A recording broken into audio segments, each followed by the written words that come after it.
आप सभी साथियों से निवेदन है, बोलो राहुल गांधी, राहुल गांधी, कांग्रेस पार्टी।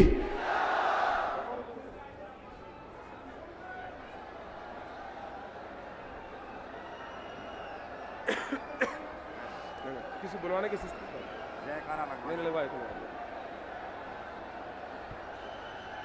अंकल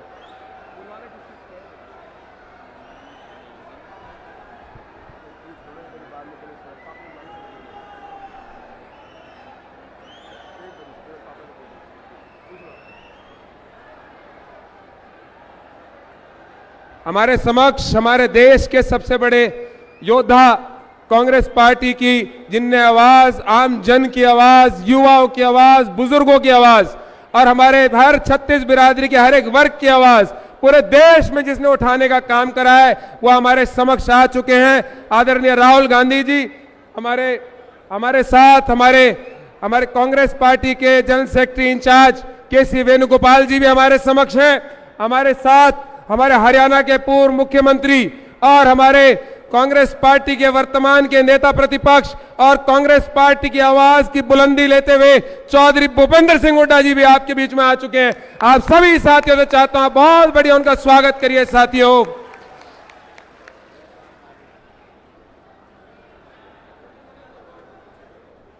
अब मैं निवेदन करना चाहूंगा, हमारे समक्ष हमारे स्वराज इंडिया के हमारे योगेंद्र यादव जी आए और अपने संबोधन दें।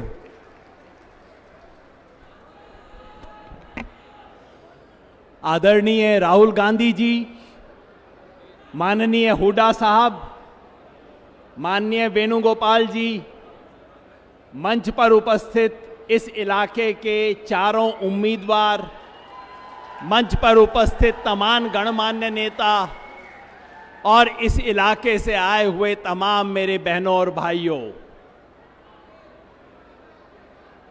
मैं कांग्रेस पार्टी से नहीं हूं।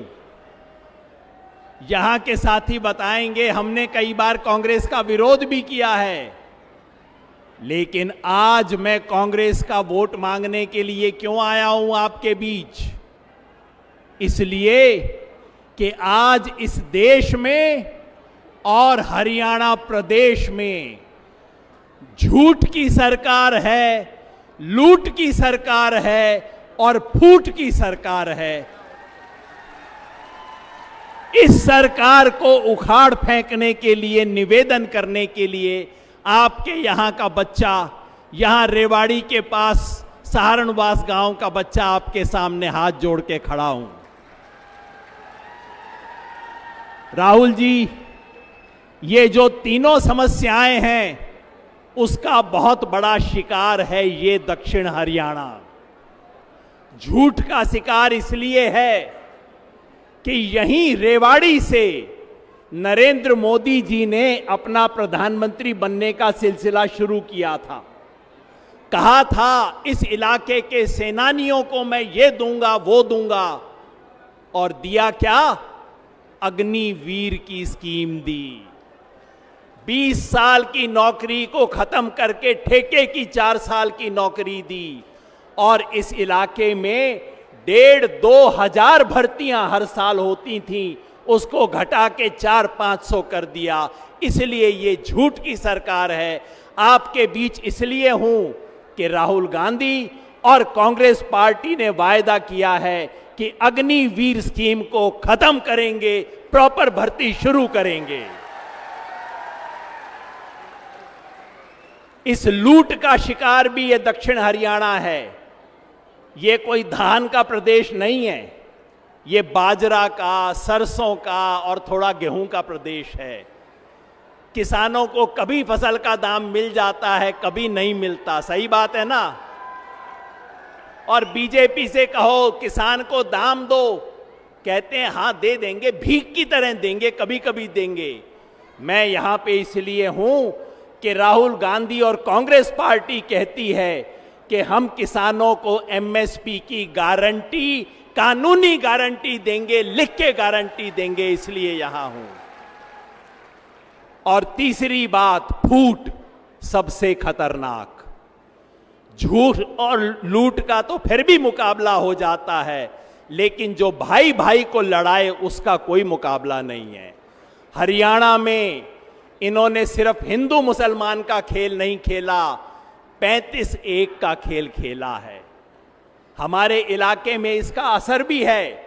इसलिए मैं यहां के सभी लोगों को कहना चाहता हूं, हमारे इलाके की सरदारी बैठी है, सबको याद दिलाना चाहता हूं, भाई एक नाम याद रख लेना। जब इस रैली से वापस जाओ तो किसी बच्चे को कहना YouTube पे आपको दिखा देगा। क्या नाम? मंगेश यादव। उत्तर प्रदेश में बस YouTube देख लेना, मंगेश यादव कौन था, उसकी हत्या उत्तर प्रदेश पुलिस ने क्यों की थी, बाकी सब अपराधियों को क्यों बचाया था, सिर्फ मंगेश यादव की हत्या क्यों हुई थी, आपको सच्चाई समझ आ जाएगी। और सच्चाई ये है, जैसे हरियाणा में जाट समाज के खिलाफ सब लोगों को भड़काती है बीजेपी, ठीक उसी तरह उत्तर प्रदेश और बिहार में यादवों के खिलाफ भड़काने का काम बीजेपी करती है। ये बात गांव गांव तक पहुंचाना आप। भाई ये किसी के सच्चे नहीं हैं, ये सिर्फ कुर्सी के सच्चे हैं। भाई भाई को भिड़ाने वाले लोग हैं, हमें इसके चंगुल में नहीं आना। बस एक आखिरी बात और, इस इलाके में लूट झूठ और फूट के अलावा एक समस्या और है, यहां राजशाही भी है। कड़वी बात है, मैं कह दूं, हमारी बहन अनीता बैठी हैं, ये अटेली वाली हैं, ये राजशाही खत्म करेंगी ऐसी मेरी उम्मीद है। होगी। कड़वी बात यह है, 70 साल से देश आजाद हो गया, लेकिन ये हमारा दक्षिण हरियाणा जो अहीरवाल कहते हैं, ये आजाद ना हुआ। इसकी राजशाही आज भी चल रही है और राजशाही को आगे चलाने की तैयारी चल रही है। आप मुझे बताओ, इस राजशाही को खत्म करोगे? मैं यहां इसलिए हूं कि इस इलाके में राजशाही की कमर तोड़ी जाए, यह बहुत जरूरी है। बहनों और भाइयों, मैं एक जमाने में चुनाव की भविष्यवाणी किया करता था। लोग मेरे से पूछते थे, इसलिए आज भी पूछते हैं, योगेंद्र जी बताओ इस चुनाव में क्या होगा? मैंने कहा जी इस चुनाव में 3 संभावनाएं हैं। पहली संभावना तो यह है कि पूरे हरियाणा में कांग्रेस की हवा चलेगी और उसको बहुमत आएगा। यह सही है या नहीं? फिर बोला कि भाई दूसरी संभावना क्या है? मैंने कहा दूसरी संभावना यह है कि हवा नहीं, कांग्रेस की आंधी चलेगी हरियाणा में। यह सही है कि नहीं है? फिर मेरे से बोले भाई ये दोनों के अलावा तीसरी संभावना कौन सी बच गई है? मैंने कहा तीसरी संभावना यह है कि सुनामी चलेगी यहां पे कांग्रेस की। अब आप बता दो, हवा चलेगी, आंधी के सुनामी? सुनामी चलेगी, चारों सीट पे चलेगी। बहुत बहुत धन्यवाद। अब मैं निवेदन करना चाहूंगा हमारे हरियाणा के उस युवा साथी का, उस युवा नेता का, जिनने पहलवानी के अंदर बड़ी मजबूती से हमारे देश और प्रदेश का नाम रोशन करा है, भाई बजरंग पूनिया जी से वो आके अपना संबोधन दे।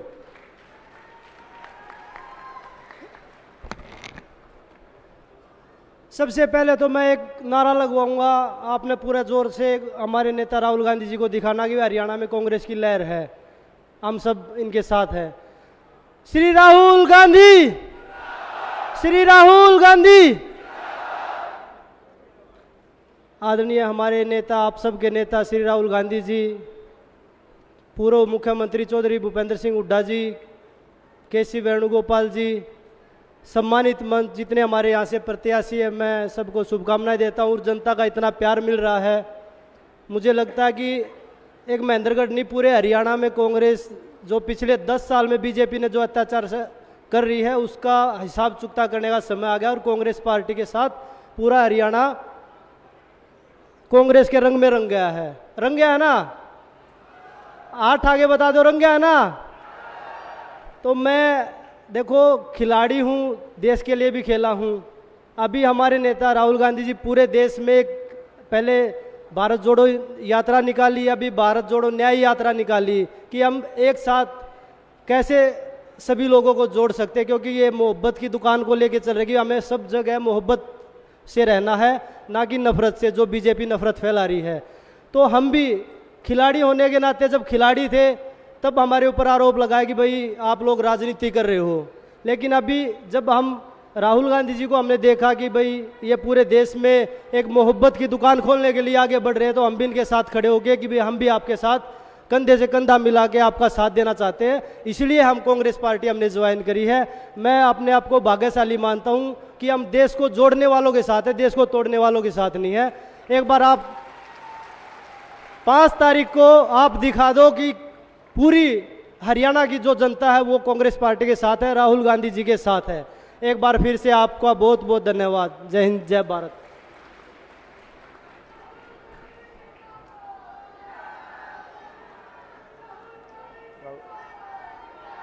अब मैं निवेदन करूंगा आप सबके खुद के लाडले विधायक व पूर्व के अंदर 4 बार के विधायक राव दान सिंह जी का आगे अपना संबोधन दें।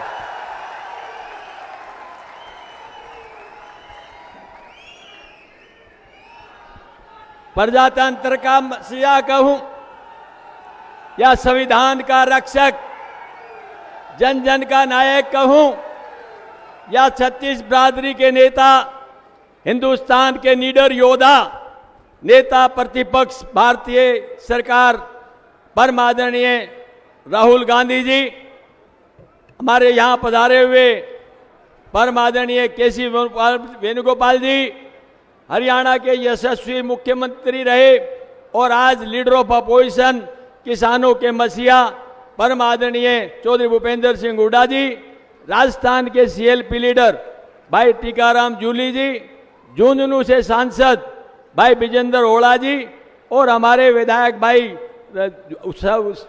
मनीष शाहपुरा से सम्मानित मंच वह चारों हमारे साथी जितने भी 3 और उम्मीदवार हैं, निर्मला बहन अनीता जी, नरेंद्र जी और मंजू चौधरी जी, उपस्थित मंचासीन सभी सम्मानित नेतागण, यहाँ पर उपस्थित मेरे पिता तुल्य बुजुर्गों, नौजवान साथियों, पत्रकार बंधुओं, आदरणीय मेरी मातृशक्ति भाइयों और बहनों, सबसे पहले तो मैं अपने महान नेता राहुल जी का यहाँ महेंद्रगढ़ पधारने पर हार्दिक अभिनंदन करता हूँ और ये बताना चाहता हूँ कि ये वो नेता हैं जिसने इस देश को दिशा दी है।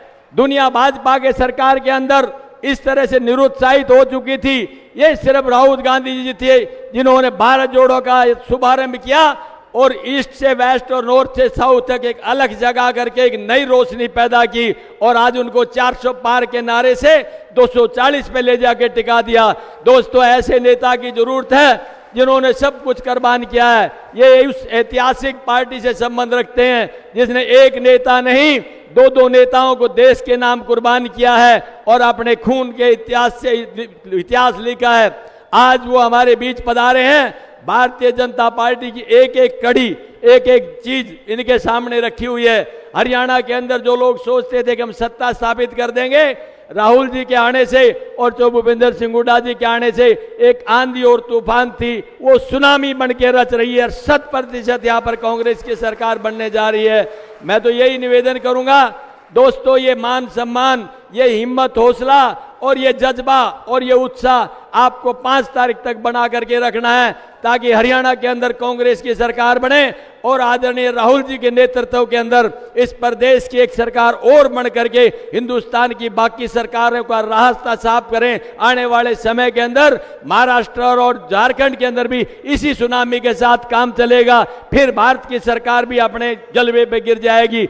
आपकी एक चूक आने जाने समय में बहुत भारी पड़ सकती है, इसलिए कहा गया है कि लम्हों की गलती को सदियों ने भोगा है। मुझे पूरा भरोसा है ये महान जनता, ये महान मतदाता कोई चूक करने वाले नहीं है। एक एक भाई हाथ पर बटन दबा दबा करके यहाँ से कांग्रेस के उम्मीदवारों को जिताएंगे और एक नया इतिहास रचकर दक्षिणी हरियाणा का इतिहास रच करके देंगे। मैं पुनः अपने नेता का, क्योंकि समय की पाबंदी है, मैं उनका स्वागत करता हूं और आशा और अपेक्षा के साथ मैं निर्णय करता हूं कि यहां से राहुल जी आपकी 4 सीटें हैं, हम बहुत अच्छा परिणाम आपको देंगे, आपके आदेश को मानेंगे। ये इलाके की आवाज सारी आपके सामने खड़ी है, ये आपको विश्वास देगी और निश्चित तौर पे जीत की तरफ बढ़ते हुए आपको जीत का परचम फहरा करके हम दिखाएंगे। इन शब्दों के साथ मैं राहुल जी का पुनः अभिनंदन करते हुए अपनी वाणी को विराम देता हूं। आदरणीय राहुल जी।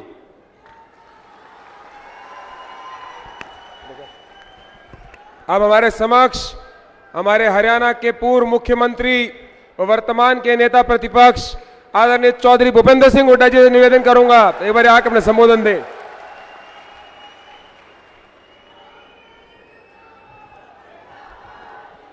देश के सर्वमान्य नेता, हमारे नेता, लोकसभा में विपक्ष के नेता माननीय राहुल गांधी जी और केसी वेणुगोपाल जी, यहाँ से जो उम्मीदवार है हमारे राव दान सिंह जी, योगेंद्र यादव जी जिनका आपने भाषण सुना, राजस्थान से आए नेता विपक्ष टीकाराम जूली जी और बजरंग पहलवान जी, और हमारे जो राजस्थान से झुंझुनू से आए सांसद विजेंद्र सिंह जी, और हमारी बहन अनीता यादव जी जो अटेली से लड़ रही हैं, राव नरेंद्र जी नारनौल से लड़ रहे हैं, और मंजू जी जो लड़ रही नांगल चौधरी से लड़ रहे हैं। तो सम्मानित मंच, उपस्थित मेरे बुजुर्गों, नौजवान साथियों, मातृशक्ति, प्यारे बच्चों, देखिए आज राहुल गांधी जी यहाँ आए। आज यहाँ पे एक नई ऊर्जा आपको दे के जाएंगे, जैसे सारे देश में इन्होंने दी है। इतने हज़ारों किलोमीटर ये चले देश को जोड़ने के लिए, भारत जोड़ो यात्रा पे गए, इसी प्रकार से सारे जगह ये सबको जोड़ने, सारे धर्मों को, जातियों को जोड़ने का काम राहुल गांधी जी कर रहे हैं। आज यहाँ इस इलाके में आए हैं। ये बहादुरों का इलाका है, वीरों का इलाका है, जवानों का इलाका है, और इसमें देश की फौज में बड़ा भारी इनका योगदान है हमारे वीर सैनिकों का।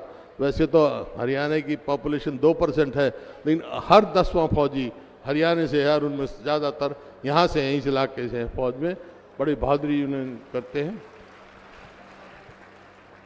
हरियाणा जो बहुत प्रगति पे था, 2014 में हरियाणा प्रति व्यक्ति आय में, प्रति व्यक्ति निवेश में, कानून व्यवस्था में, नौकरी देने में, खेल और खिलाड़ी में नंबर 1 था। लेकिन 10 साल के बीजेपी जेजेपी की राज में ये कहाँ पहुँच गया? हरियाणा नंबर 1 हो गया बेरोजगारी में, महंगाई में, कानून व्यवस्था बिल्कुल चरमरा गई। रोज़ कोई अपने आप को सुरक्षित महसूस नहीं करता इस प्रदेश में। जो गृह मंत्री का मंत्रालय का सोशल प्रोग्रेसिव इंडेक्स है, उसने भी हरियाणा को असुरक्षित बताया है। तो ये परिस्थिति है। और खेल खिलाड़ी को देख रहे हैं, हमारी पहलवान बेटियां जिन्होंने दुनिया में नाम कमाया, उनके साथ क्या सलूक किया गया, आज तक उनको न्याय नहीं मिला। तो ये 10 साल जो है हरियाणा को पीछा करने का काम किया है। और इस इलाके से आवाज़ उन्होंने कही, क्योंकि किसानों का इलाका है, जवानों का है। ये वायदा किया था कि 2022 में हम किसान की आमदनी दुगनी कर देंगे।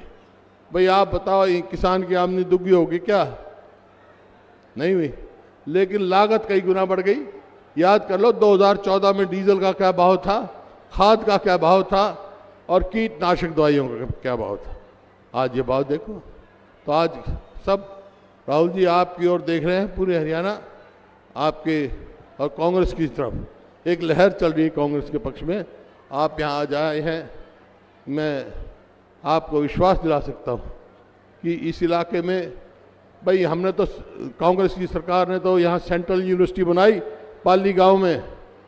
इस 10 साल में इस सरकार ने कुछ किया है इस इलाके में? किया तो बता दो, एक भी संस्था लाओ। हमने IMT बनाने की बात कही थी यहाँ रोजगार देने के बाद, इस सरकार ने कुछ किया? कुछ करने वाली नहीं है। ये जाने वाली सरकार है। पूरे हरियाणा से एक ही आवाज़ आ रही है, भाजपा जा रही है, कांग्रेस आ रही है। आज राहुल गांधी जी को यहाँ विश्वास दिलाओ कि हमारे चारों जो हैं उम्मीदवार इस जिले से, सब कांग्रेस पार्टी को यहाँ से जिता के भेजेंगे। मैं राहुल गांधी जी का यहाँ आने पर और इतना समय देने पर बहुत बहुत आभार व्यक्त करता हूँ। और बहुत हरियाणा में काफ़ी इन्होंने समय दिया, यात्रा भी करी, और अब भी चुनाव में भी बहुत समय दिया है। राहुल जी की तरफ टकटकी लगाए सारा हरियाणा देख रहा है और उम्मीद करता है कि आपके नेतृत्व में यहाँ पर कांग्रेस की सरकार बनेगी। मैं फिर से आपका धन्यवाद करता हूँ। बहुत बहुत धन्यवाद। जय हिंद। अब मैं एक मजबूत जयकारे के साथ हमारे देश के सबसे बड़े नेता, हमारी हर एक युवा की आवाज, बड़े बुजुर्ग की आवाज, आदरणीय राहुल गांधी जी को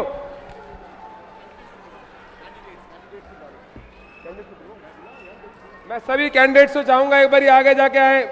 हमारे साथ में खड़े राव दान सिंह जी, अनीता यादव जी, हमारे राव नरेंद्र जी, मंजू चौधरी जी और आदरणीय हमारे सबसे बड़े देश के नेता आदरणीय राहुल गांधी जी।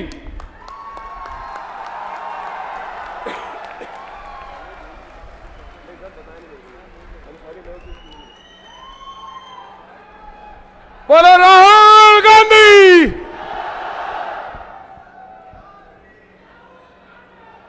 केसी वेणुगोपाल जी, भूपेंद्र हुड्डा जी, राव धान सिंह जी, योगेंद्र यादव जी, टिक्काराम जूली जी, स्टेज पे कांग्रेस पार्टी के वरिष्ठ नेता, भाइयों और बहनों, हमारे प्यारे कार्यकर्ता, कांग्रेस पार्टी के शेर और शेरनियां जो यहां दिख रही हैं, और प्रेस के हमारे मित्रों,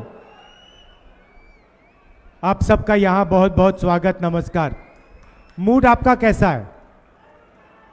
मूड ठीक है? कांग्रेस की सरकार आ रही है? बीजेपी जा रही है?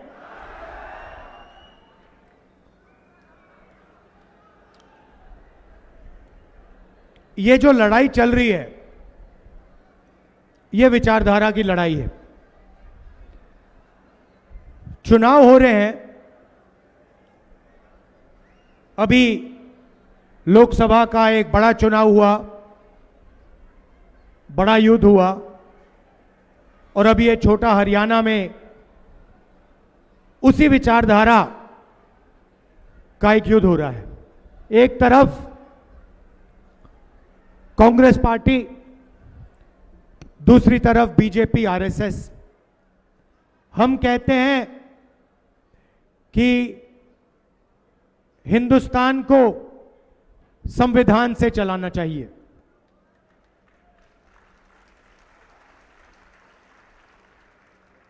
हम कहते हैं कि आजादी की लड़ाई का फल ये अंबेडकर जी का, गांधी जी का संविधान है, ये सबका है और इसमें सबको फायदा होता है। जब हम देश के बारे में सोचते हैं, विकास के बारे में सोचते हैं, प्रगति के बारे में, संस्थाओं के बारे में, सेना के बारे में, ब्यूरोक्रेसी के बारे में, यहां से शुरू करते हैं। दूसरी तरफ बीजेपी और आरएसएस जो संविधान को मानते नहीं है, वो इसको खत्म करना चाहते हैं, नष्ट करना चाहते हैं। देखिए, ऐसे भाषण में वो आपको कभी ये बात बोल नहीं सकते हैं, क्योंकि वो जानते हैं कि देश को संविधान के साथ, देश का संविधान के साथ बहुत गहरा रिश्ता है। तो सामने आके नहीं कह सकते हैं कि हम संविधान को रद्द करना चाहते हैं, मगर जो भी वो करते हैं संविधान को कमजोर करने के लिए करते हैं। आप देखिए, मैं आपको 2-3 उदाहरण देता हूं। जब कांग्रेस की सरकार होती है, हम मीडिया पर दबाव नहीं डालते। हम चाहते हैं कि मीडिया इंडिपेंडेंट रहे और मीडिया सच्चाई बोले। बीजेपी मीडिया पे दबाव डालते हैं, प्रेशर डालते हैं, मीडिया के लोगों को डराते हैं, संविधान पर आक्रमण करते हैं। संस्थाओं को देखिए, कांग्रेस की सरकार होती है, इलेक्शन कमीशन, एजेंसीज, इन सब में हम इंडिपेंडेंस चाहते हैं। हम चाहते हैं कि ये देश की एजेंसीज हों, देश की संस्थाएं हों, किसी एक पार्टी की संस्थाएं, किसी एक व्यक्ति की संस्थाएं ना हो। और जहां भी आप देखोगे एजेंसीज में आरएसएस अपने लोग डालते हैं, बीजेपी अपने लोग डालते हैं। यहां पुनिया जी खड़े हुए हैं, जिंदगी भर इन्होंने मेहनत की और आपने देखा हमारे पहलवानों के साथ बीजेपी ने क्या किया। देश के सामने बिना डरे उनका एक मेंबर बलात्कार कर रहा है, सेक्सुअल हरासमेंट कर रहा है, उनको कुछ लेना देना नहीं। वो भी इस संविधान पर आक्रमण है, क्योंकि संविधान कहता है कि इस देश में हर महिला की रक्षा होनी चाहिए। और जब नरेंद्र मोदी जी चुप रहते हैं, जब मणिपुर जलता है और नरेंद्र मोदी कुछ नहीं कहते, 1.5 साल हो गए वहां तक नहीं, वहां गए नहीं, तब नरेंद्र मोदी संविधान पर आक्रमण कर रहे हैं।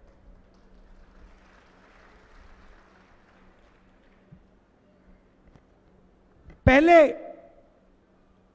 यहां विकास होता था, प्रगति होती थी, रोजगार था। आज पहले नंबर पर हिंदुस्तान के स्टेट्स में आप पहले नंबर पे पहुंच गए हो। किस चीज में? बेरोजगारी में। पहले नंबर पे बेरोजगारी में और पहले नंबर पर क्राइम में। यह है ये है हरियाणा की शान। पहले आप देश को रास्ता दिखाते थे।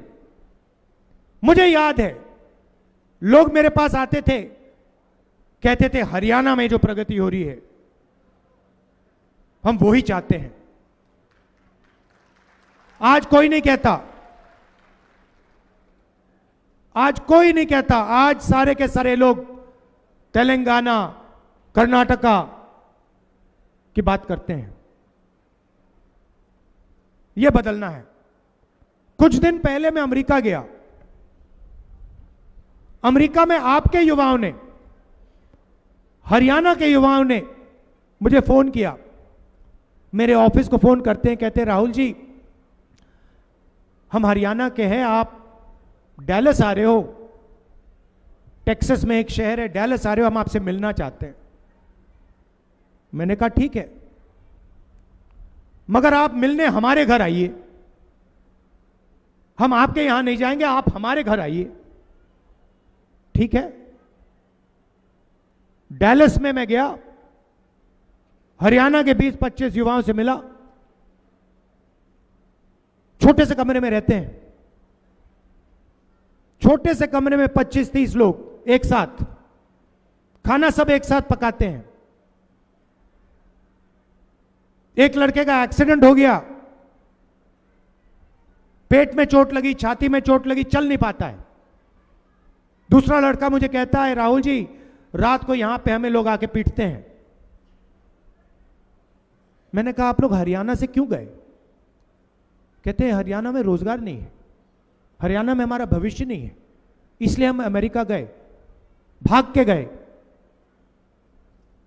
वीजा लेके नहीं गए, भाग के गए। अच्छा कैसे गए? राहुल जी पहले हम इस्तांबुल गए, टर्की, उसके बाद कजाकिस्तान,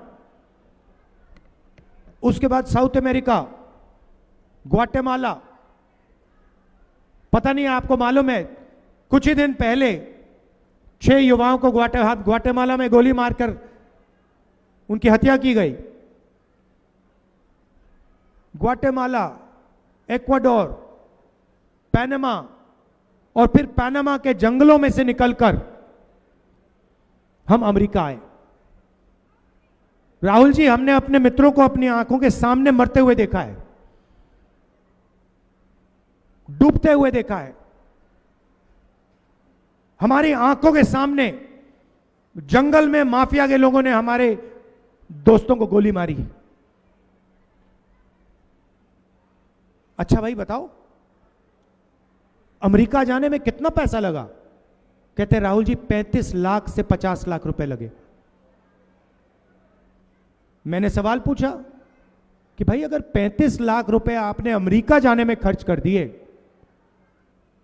तो 35 लाख रुपए आपने किसी छोटे बिजनेस में क्यों नहीं लगाए? हरियाणा में किसी छोटे बिजनेस में क्यों नहीं लगाए? राहुल जी, हरियाणा में मेहनत का फल नहीं मिल सकता। हम कुछ भी कर लें, 35 लाख 50 लाख अपने डाल दे पैसे, बिजनेस नहीं चल सकता। क्यों नहीं चल सकता? राहुल जी, नोटबंदी, गलत जीएसटी, नरेंद्र मोदी जी ने ऐसा माहौल बना रखा है कि अगर आप 25 अरबपतियों में से हो तो हर रोज आपकी लॉटरी खुलेगी, बैंक के दरवाजे आपको खुले मिलेंगे, 16 लाख करोड़ रुपए का कर्जा माफ हो जाएगा।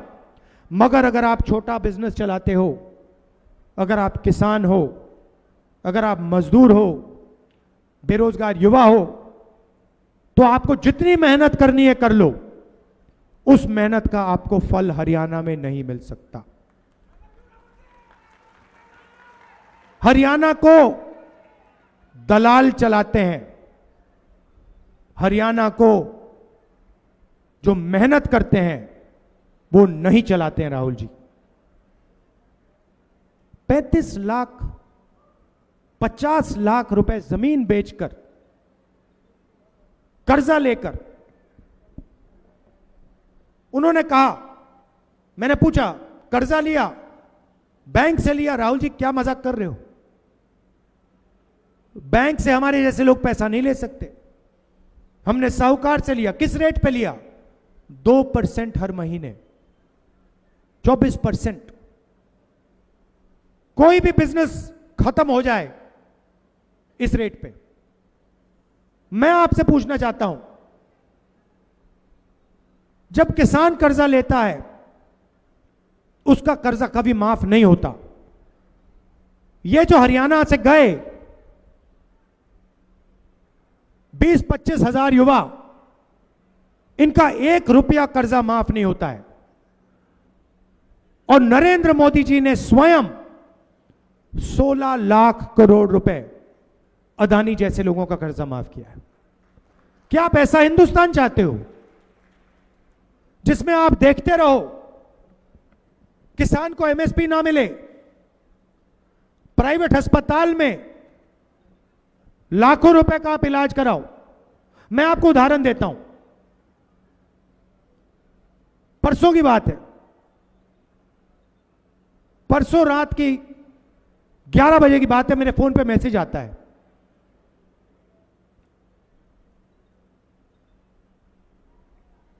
जिम इंस्ट्रक्टर का। मुझे कहता है राहुल जी मेरी मां बीमार है, मैं प्राइवेट अस्पताल ले गया और ये मुझसे 4 लाख रुपए मांग रहे हैं, मेरे जेब में पैसा नहीं है। मुझे कह रहे हैं कि आपकी मां, अगर आपने इनकी आज मदद नहीं की तो आपकी मां मर जाएंगी।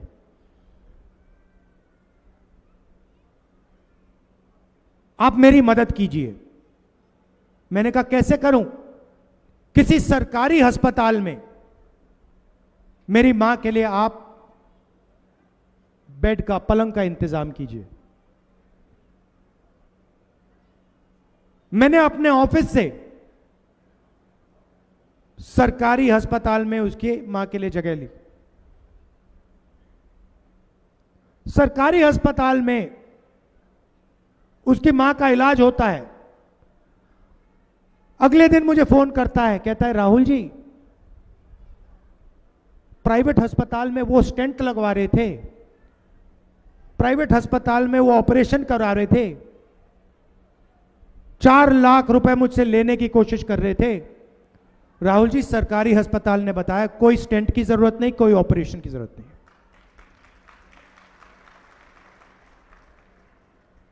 आपने मेरी मां की जान बचा दी,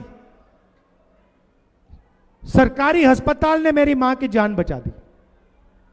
यह हिंदुस्तान की सच्चाई है। आपको बीमारी हो ना हो, प्राइवेट अस्पताल में आप जाएंगे तो लाखों रुपए आपके जेब से निकलेंगे। बच्चे की शिक्षा करवानी हो, इंजीनियर बनवाना हो, डॉक्टर बनवाना हो, लाखों रुपए हिंदुस्तान के गरीब लोग अपने जेब से देते हैं।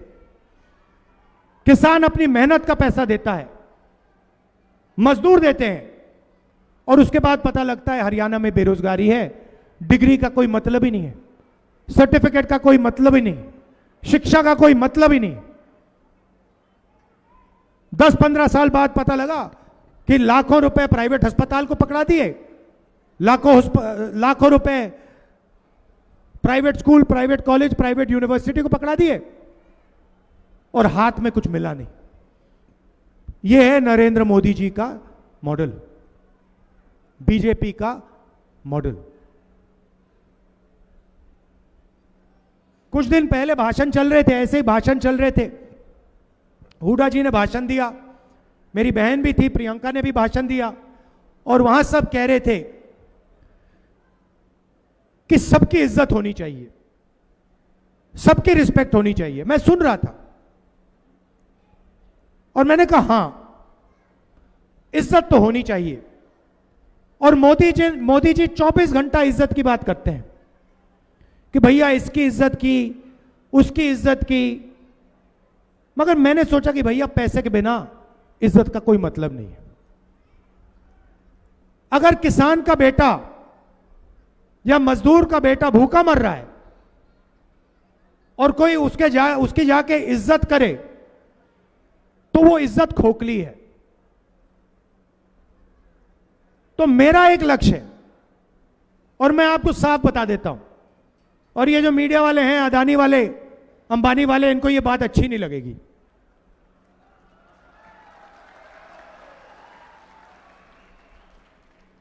जितना पैसा नरेंद्र मोदी और बीजेपी के लोग 25 अरबपतियों को देते हैं, उतना ही पैसा मैं और कांग्रेस पार्टी हिंदुस्तान के गरीब लोगों के बैंक अकाउंट में डालेंगे।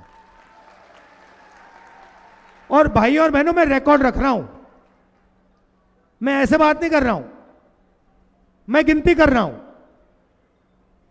10 साल से मेरी गिनती चल रही है, और जैसे ही मौका मिलेगा, जितना पैसा उन्होंने उनको दिया ना, उतना पैसा मैं उठा के आपके हाथ में कर दूंगा। और फिर ये सारे चिल्लाएंगे, ये सारे मीडिया वाले चिल्लाएंगे,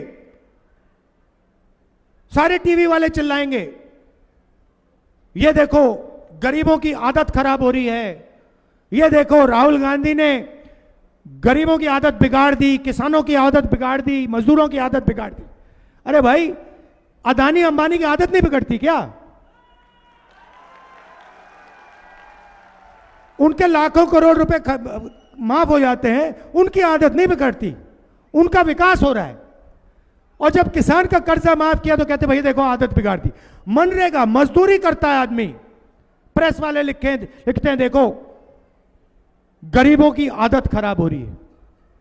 आपने अब उनकी बहुत आदत खराब की है, अब हम इनकी आदत खराब करेंगे।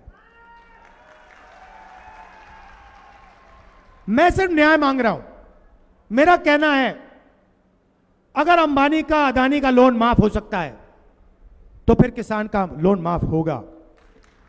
अगर अंबानी मार्केट में चिप्स बेचता है, कैंपा कोला बेचता है, सेलफोन बेचता है, उसे सही रेट मिल सकता है, तो फिर हिंदुस्तान के किसान को सही रेट मिलेगा, एमएसपी मिलेगी, और उसका कर्जा माफ होगा। और यही लड़ाई है। कॉन्स्टिट्यूशन क्या कहता है? कॉन्स्टिट्यूशन कहता है भैया सब लोग एक जैसे हैं, समानता होनी चाहिए,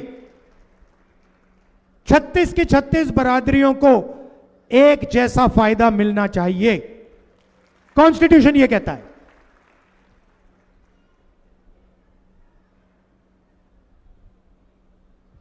तो मैं यही कह रहा हूं, कि अगर उनके लिए कुछ किया जा रहा है तो फिर इनके लिए भी होना चाहिए। और अगर आप चाहते हो कि किसानों का कर्जा माफ ना हो, गरीबों को मनरेगा ना मिले, तो फिर अरबपतियों का भी आप कर्जा माफ करना बंद करो। हिंदुस्तान का किसान कोई फ्री गिफ्ट नहीं चाहता, कोई तोहफा नहीं चाहता। हिंदुस्तान का किसान, हिंदुस्तान का मजदूर सिर्फ अपना हक चाहता है और कुछ नहीं चाहिए उसको, मगर हक उसको मिलना पड़ेगा। अब हरियाणा में आपके लोग भाग रहे हैं, बेरोजगारी है। अमेरिका में जब गया मैं, उन्हीं युवाओं ने मुझे कहा, राहुल जी आप हमारी एक मदद कीजिए। अब आप सोचिए, राहुल जी आप हमारी एक मदद कीजिए। क्या मदद करूं? मैंने सोचा हरियाणा में मुझसे कुछ काम करवाएंगे। कहते नहीं राहुल जी, जब आप हरियाणा जाएंगे आप हमारे परिवारों से मिलिए और आप हमारे परिवारों को कहिए कि हम ठीक हैं, हम सलामत हैं। मैंने कहा आप फोन करके क्यों नहीं कह देते? आपके पास वीडियो कॉल है, 21वीं सदी है, फोन उठाइए, परिवार को फोन लगाइए, वीडियो कॉल पे कहिए मैं ठीक हूं। कहते राहुल जी मानते नहीं है, सोचते हैं हम झूठ बोल रहे हैं। हमारे माता पिता जानते हैं राहुल जी कि अगर उनकी मृत्यु हुई तो हम अंतिम संस्कार करने नहीं जा सकते हैं। यह सच्चाई है। हमारे बच्चे जानते हैं राहुल जी कि 10 साल के लिए हम उनसे नहीं मिल सकते हैं। आप जाइए, उनसे मिलिए और उनसे कहिए कि हम ठीक हैं। शायद वो आपकी बात मान जाए। मैं गया, करनाल गया 5 बजे सुबह।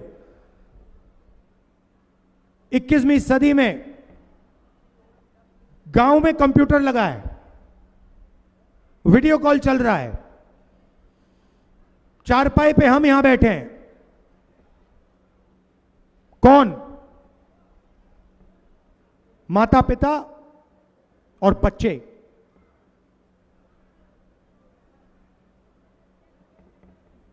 बेटे उधर,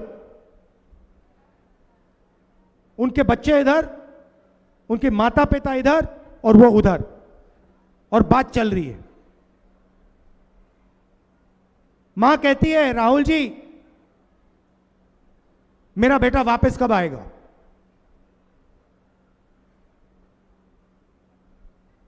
छोटा सा बच्चा देव कंप्यूटर की ओर दौड़ता है, चिल्लाता है पापा वापस आओ, पापा वापस आओ। कंप्यूटर को ऐसे हिला रहा है, पापा वापस आओ, वापस आओ। पापा देख रहे हैं उसको, मुस्कुरा रहे हैं। मुझे दिख रहा है कि ये रोना चाहता है, अपने बच्चे से गले मिलना चाहता है, मगर मुस्कुरा रहा है और अपने बच्चे से झूठ बोल रहा है कि बेटा जल्दी से जल्दी आऊंगा, जल्दी आ जाऊंगा, घबराओ मत। बच्चा जानता है कि पापा झूठ बोल रहा है, पिता जानता है कि वो झूठ बोल रहा है। ये हरियाणा दिया है आपको बीजेपी ने।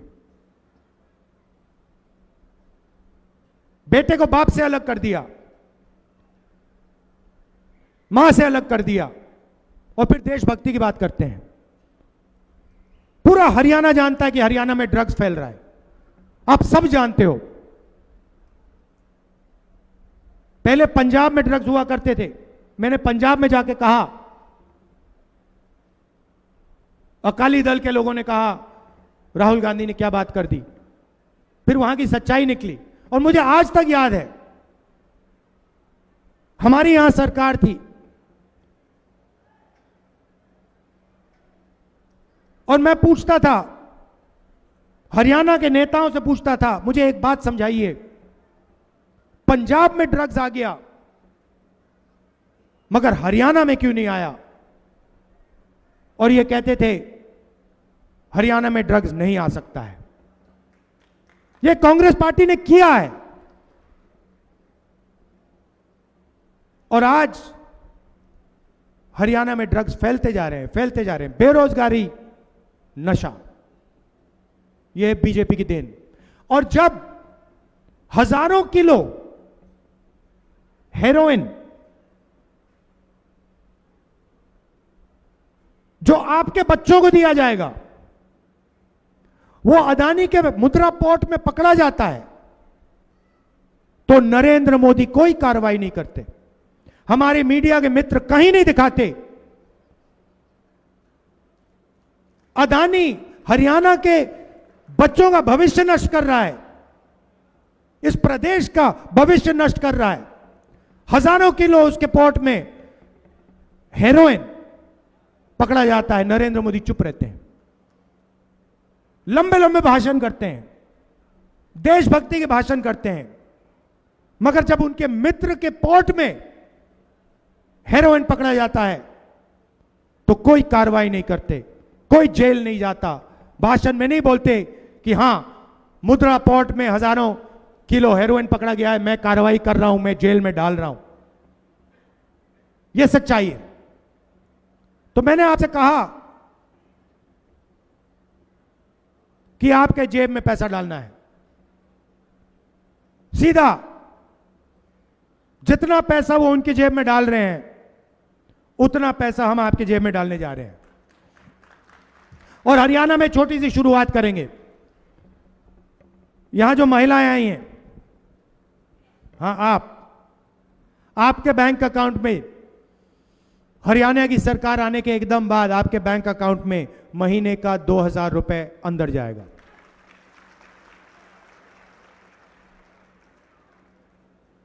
और आज आप 1200 रुपए का सिलेंडर खरीदती हैं, नहीं खरीदती हैं, 500 रुपए का सिलेंडर होगा और 700 रुपए उसके जो बचेंगे वो आपके जेब में जाएंगे।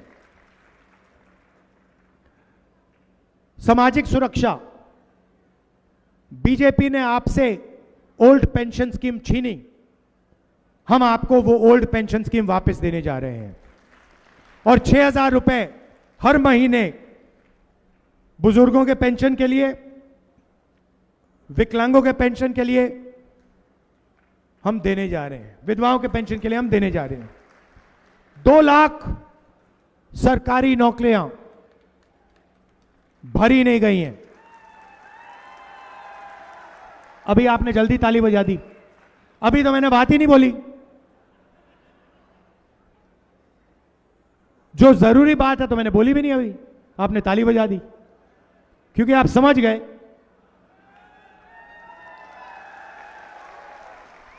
2 लाख सरकारी रोजगार हरियाणा के युवाओं को कांग्रेस पार्टी की सरकार देगी। और ये सुनिए, सबसे जरूरी बात, 36 बरादरियों को ये नौकरियां मिलेंगी। समानता के साथ, आदर के साथ, रिस्पेक्ट के साथ ये 2 लाख नौकरियां हरियाणा के 36 बरादरी के युवाओं को दी जाएंगी। इसमें कोई भेदभाव नहीं होगा। 36 के 36 बरादरियों को ये नौकरियां दी जाएंगी। हमारे किसान भाई, आपको गारंटी करके हम एमएसपी देने जा रहे हैं। मिनिमम सपोर्ट प्राइस हरियाणा के किसानों को मिलेगी। और बीमा का पैसा 6 महीने बाद, 1 साल बाद नहीं, बीमा का पैसा जैसे ही आपका नुकसान होगा, जल्दी से जल्दी बीमा का पैसा आपके बैंक अकाउंट में जाएगा। 300 यूनिट फ्री बिजली और 25 लाख रुपए स्वास्थ्य हेल्थ इंश्योरेंस में आपको दिया जाएगा। जो भी आपको ऑपरेशन करवाने हो, स्टेंट लगवानी हो, पेट का ऑपरेशन करना हो, किडनी का ऑपरेशन करना हो, जो भी ऑपरेशन आपको करना होगा, आपको करवाने के लिए 25 लाख रुपए तक बीमा का पैसा मिलेगा। ये देशभक्तों का इलाका है। आप देश को अपने युवा देते हो, आर्मी को अपने युवा देते हो, देते थे।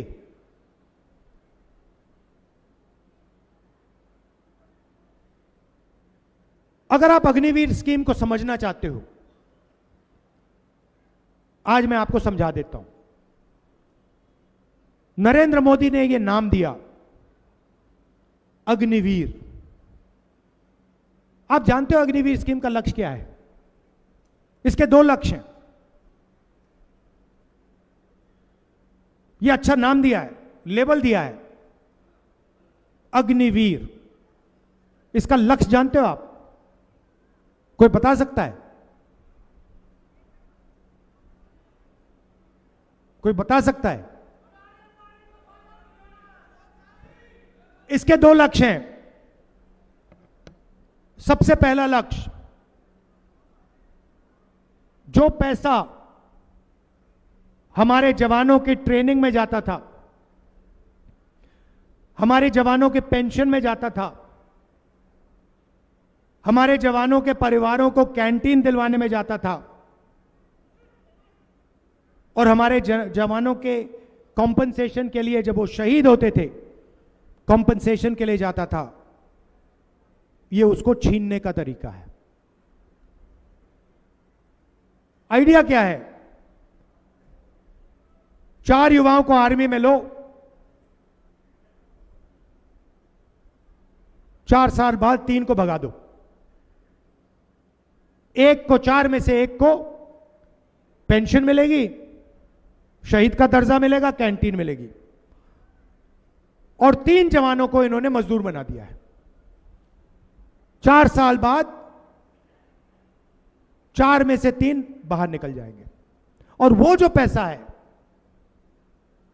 उसको समझने के लिए, वो जा कहां रहा है उसको समझने के लिए आपको एक और लेबल समझना पड़ेगा। अदानी डिफेंस। अदानी डिफेंस का नाम सुना आपने? अदानी की डिफेंस की कंपनी है। इंटरनेट पे जाइए, अग्निवीर का पैसा उधर जा रहा है। इंटरनेट पे जाइए, अदानी डिफेंस टाइप कीजिए, उस पे आपको हथियार दिख जाएंगे। उस वेबसाइट पे आपको ड्रोन दिखेगा, मिसाइल दिखेंगे, राइफल दिखेगी, पिस्तौल दिखेगी, मशीन गन दिखेगी, सारी की सारी आपको अदानी डिफेंस की वेबसाइट पे दिखेगी। मजे की बात यह है कि अदानी उनमें से एक भी चीज नहीं बनाता। वो सारी की सारी चीजें या अमेरिका की फैक्ट्री बनाती हैं, या इजराइल के लोग बनाते हैं, या किसी दूसरे देश की फैक्ट्रियां बनाती हैं। वो माल यहां आता है, अदानी जी की फैक्ट्री में आता है, उसमें अदानी डिफेंस का लेबल लगता है, अग्निवीर के पैसे से वो हथियार खरीदे जाते हैं। आपको नरेंद्र मोदी जी कहते हैं आत्मनिर्भर भारत, मेक इन इंडिया। इस साइड से अग्निवीर के जवानों का पैसा निकलता है आपकी जेब में से और सीधा अदानी जी के जेब में जाता है। यह है सिस्टम।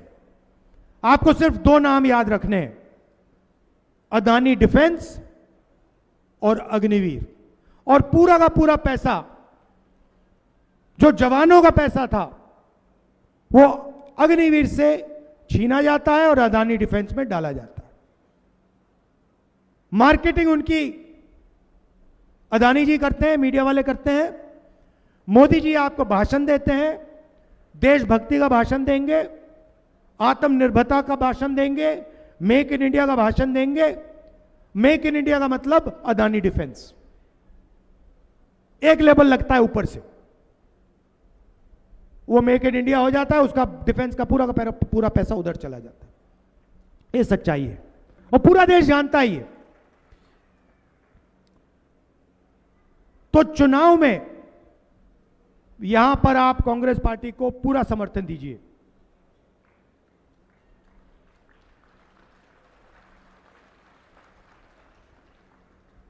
और 3 चीजें मैं आपको कहना चाहता हूं। सबसे पहले जो हमारे किसान हैं आपको एमएसपी मिलेगी, और जो आपका धान नहीं खरीदा जा रहा है, जैसे हमारी सरकार आएगी आपका धान खरीदा जाएगा, शुरू हो जाएगा। दूसरी बात, आजकल बीजेपी की बहुत बी टीम, सी टीम, डी टीम, ए टीम घूम रही है। छोटी छोटी पार्टियां हैं, अलग अलग नाम है। लड़ाई कॉन्स्टिट्यूशन की है, हम इसको बचा रहे हैं, इसकी रक्षा कर रहे हैं, वो इसको खत्म करने की कोशिश कर रहे हैं। कांग्रेस पार्टी को आपने वोट दिया, संविधान की आपने रक्षा की। बीजेपी को आपने वोट किया, संविधान पर आपने उनको आक्रमण करने की मदद की। अंबेडकर जी का संविधान है, गांधी जी का संविधान है, आपका संविधान है। ये छोटी छोटी पार्टियों को आप छोड़िए, कांग्रेस पार्टी का पूरा समर्थन कीजिए और यहां पे भारी बहुमत से हमारे कैंडिडेट्स को जिताइए। और आखिरी बात, जो शायद सबसे जरूरी बात, कन्याकुमारी से कश्मीर तक हमने यात्रा की। भारत जोड़ो यात्रा उसका नाम था। यात्रा में हमने मोहब्बत की बात की। हमने कहा कि नफरत के बाजार में मोहब्बत की दुकान खोलनी है। और पूरे हिंदुस्तान में करोड़ों लोगों ने नफरत के खिलाफ स्टैंड लिया, करोड़ों लोगों ने मोहब्बत की दुकान खोली। यह देश नफरत से नहीं चलाया जा सकता है। अगर यहां बेरोजगारी है, अगर यहां महंगाई है, अगर यहां क्राइम बढ़ रहा है, तो इसलिए बढ़ रहा है क्योंकि जो लोग आपकी सरकार में हैं वो नफरत फैलाते हैं, हिंसा फैलाते हैं। लड़ाई संविधान की है, मगर लड़ाई नफरत और मोहब्बत के बीच है। हम मोहब्बत वाले लोग हैं। आप सब कांग्रेस के कार्यकर्ता मोहब्बत के लोग हो, और लड़ाई आपकी बीजेपी की नफरत के खिलाफ है। आप सबका दिल से धन्यवाद करना चाहता हूं। आप दूर दूर से आए। हरियाणा में सच बताऊं तो मैंने आपसे कहा कि पूरा समर्थन दीजिए। आप पूरा समर्थन दे रहे हो, और यहां पे हमारी सरकार आने जा रही है, स्वीप होने वाली है, आंधी आ रही है। वो पूरा देश जानता है, मीडिया जानती है, सब जानते हैं। मगर गरीबों की सरकार होगी, छत्तीस बरादरी की सरकार होगी। आप सबका दिल से धन्यवाद। नमस्कार, जय हिंद।